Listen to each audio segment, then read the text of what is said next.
Ya, yang pertama pastinya saya cukup prihatin ya dengan pemberitaan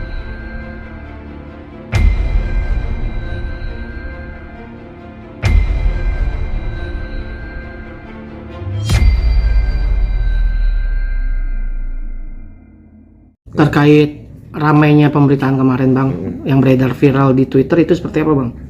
Ya, yang pertama pastinya saya cukup prihatin ya dengan pemberitaan tersebut karena tidak yang disampaikan itu menurut saya harus ada pembuktiannya dulu sih ya. Jadi kan kita sebagai masyarakat juga harus paham dan jeli melihat informasi yang beredar di media sosial. Kalau informasi itu apakah fakta ataukah itu berita yang tidak benar gitu loh ya Mas.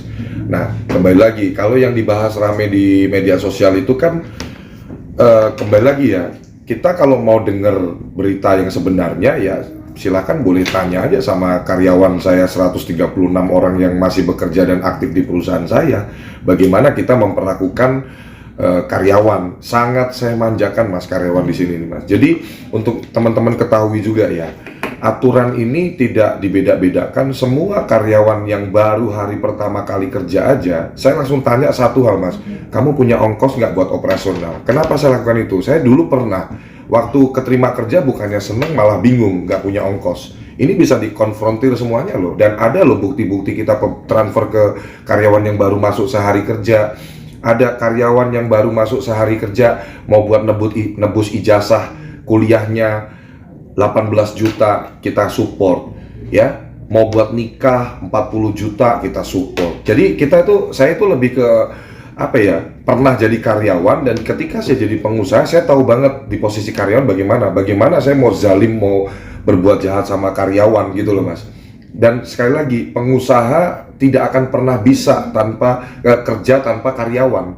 Ya pengusaha harus benar-benar mengambil tanggung jawab penuh, perhatian, sayang, support system, saling bersinergi untuk mendukung bisnis perusahaan itu maju gitu. Kalau dalam sebuah perusahaan ada namanya aturan-aturan ya, SOP yang sudah disepakati kedua belah pihak ya, baiknya memang harus kedua belah pihak ini, baik dari penyedia kerja sama karyawannya juga harus bisa saling bersinergi untuk mengikuti aturan-aturan yang sudah ditetapkan oleh perusahaan. Untuk sekedar informasi aja ya Mas ya, saudari SDP ini, mantan karyawan saya itu, ya itu saya jujur agak menyayangkan banget sih, karena saya masih ingat betul saudari SDP itu masuk di High Five itu, di perusahaan saya itu.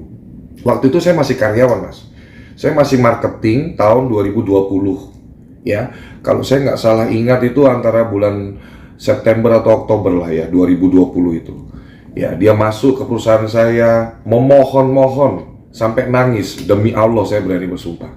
Ya, mohon-mohon Pak, saya pengen kerja Pak, di sini saya nyari-nyari kerja susah. Akhirnya saya terima di posisi marketing. Saya sebagai manajer marketing waktu itu, belum jadi ownernya High Five, belum.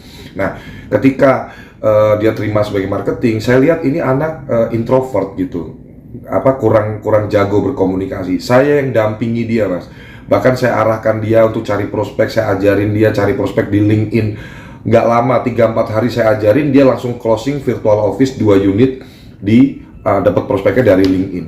Terus berjalannya waktu, saya bimbing. Memang ya selama ini hubungan saya sama dia baik-baik saja gitu loh selama dia bekerja. Anaknya pun juga saya arahkan, juga dilakukan gitu-gitu kan. Ya namanya karyawan kadang adalah kayak membelot-belot dikit gitu. Tapi menurut saya kaget banget sih dengan pemberitaan ini sih, karena saudara SDP ini kerja itu nggak sebulan 2 bulan di perusahaan saya, 21 bulan loh.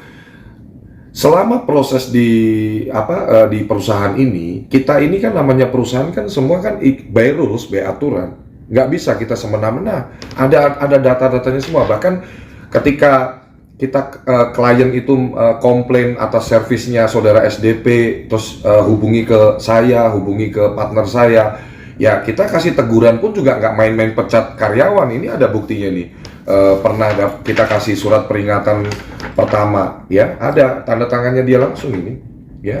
Jadi perusahaan ini pun ya meskipun saya nggak ada pengalaman bisnismen, Tapi kan saya kan orang suka belajar, cari-cari info ya, bagaimana sih mengelola bisnis dan lain-lain, ikutin aturan yang ada dan lain-lain itu. Nah, di tanggal 27 Oktober 2022, kurang lebih 21 bulan beliau kerja. Ini resign mandiri loh. Resign mandiri di perusahaan. Bukan dipecat berarti Bang ya? Nggak ada, ini resign mandiri. Alasannya mau buka usaha. Kan saya selalu dukung kalau karyawan saya pengen hidupnya berkembang, pengen maju, ya kita dukung. Mana bisa kita tahan orang mau keluar untuk kehidupannya lebih baik, masa kita mau tahan, ya? Ini jelas loh yang buat yang bersangkutan, ya.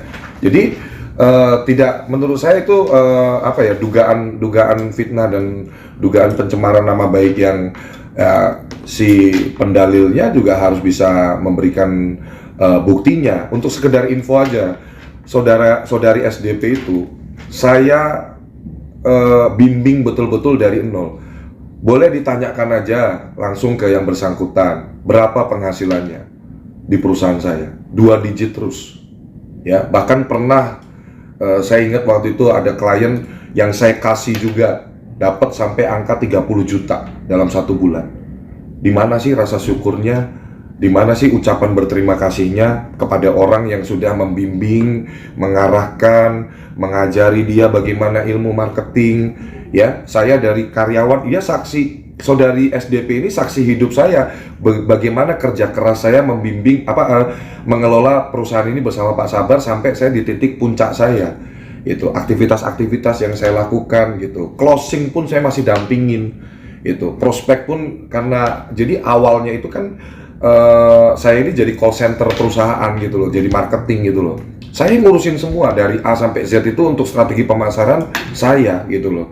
Jadi sangat disesalkan sih dengan kejadian ini. Tapi saya kenal baik karena 21 bulan ya gabung sama saya.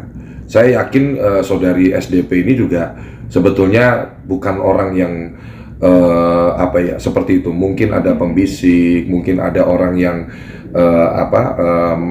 ngompor-ngomporin atau apa. Ya, saya tahu betul kamu hanya tinggal sendiri sama ibu kamu, ya.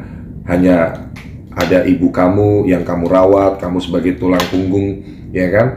Intinya begini sih ya, kalau memang saudari SDP ini ada perasaan menyesal ya atas kejadian ini dan mau mengklarifikasi dan meminta maaf, ya buat saya, tangan saya selalu terbuka. Kita sama-sama manusia, kita juga ngapain kita nyimpen dendam malah jadi penyakit, ya. Saya bukan tipikal orang yang suka memelihara dendam di diri saya. Makanya alhamdulillah kan badan saya kan seger-seger aja, makin gemuk, sehat-sehat gitu. Karena saya nggak ambil pusing urusan begitu. Saya lebih akan happy untuk saya fokus bekerja, ngurusin perusahaan saya yang ada 6 itu, ratusan karyawan saya ini bagaimana saya pastikan mereka berada di tempat yang tepat, punya masa depan yang baik.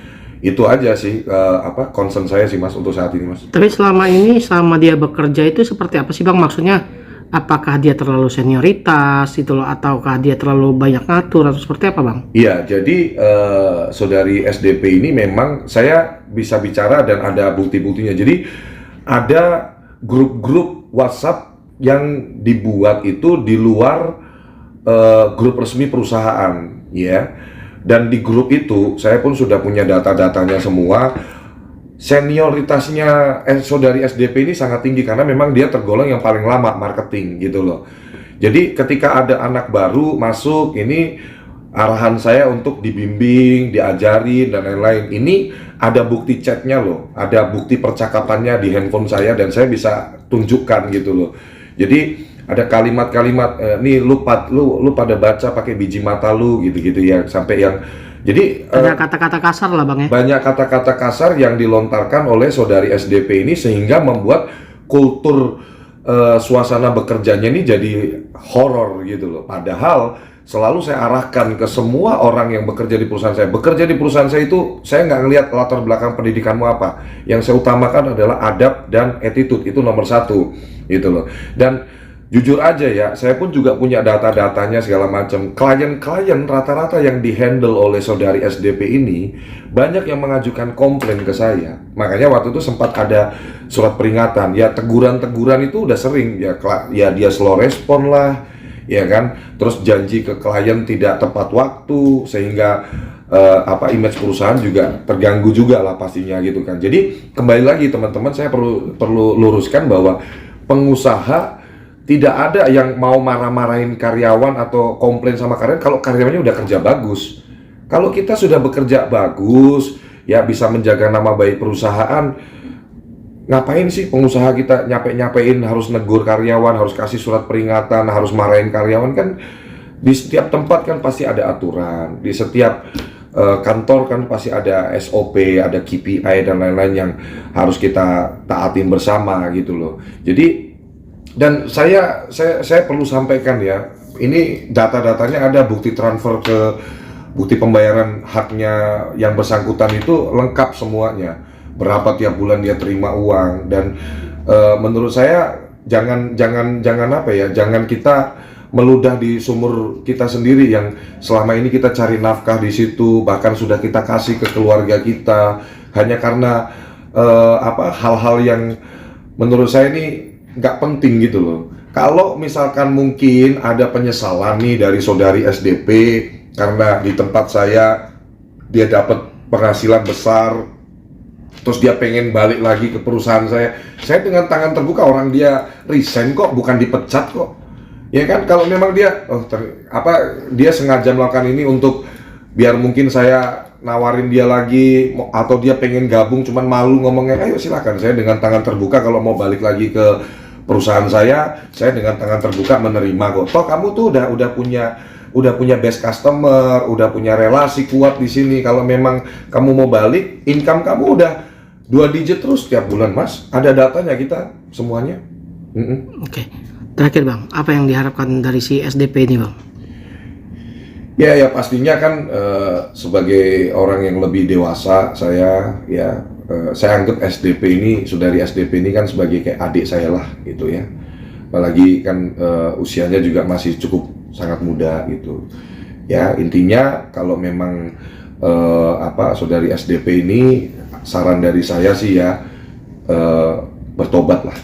Nggak perlu kita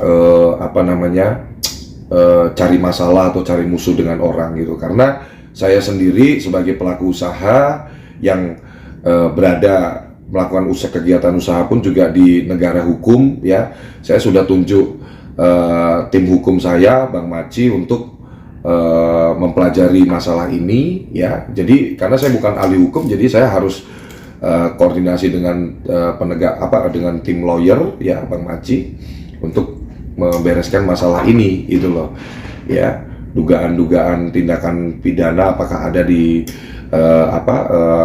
aktivitas yang saudari SDP ini lakukan. Tapi intinya juga saya menghimbau sih, bertobatlah saudari SDP ya. Biar bagaimanapun kan kita ini sama-sama ya, sesama manusia, harus saling memaafkan juga ya kan. Kalau memang ada penyesalan, ada klarifikasi, ada permintaan maaf, saya dengan tangan terbuka menunggu nih untuk bisa datang ketemu ke kantor saya ya, kita klarifikasi. Kalau memang nih ya, makanya kan siapa yang mendalilkan ya berdampak tidak baik pada diri saya pribadi maupun perusahaan saya. Ini kamu nggak lagi nyerang saya pribadi atau perusahaan saya. Ratusan orang ada di perusahaan saya yang saya harus bela. Saya ini paling sayang sama karyawan, Mas. Karyawan baru kerja sehari pun mau kasbon saya kasih, Mas. Ya, handphone semua kita kasih baru. Ya, laptop kita kasih baru. BPJS ditanggung full 100% oleh perusahaan. Ya, standar gaji pun kita sangat besar.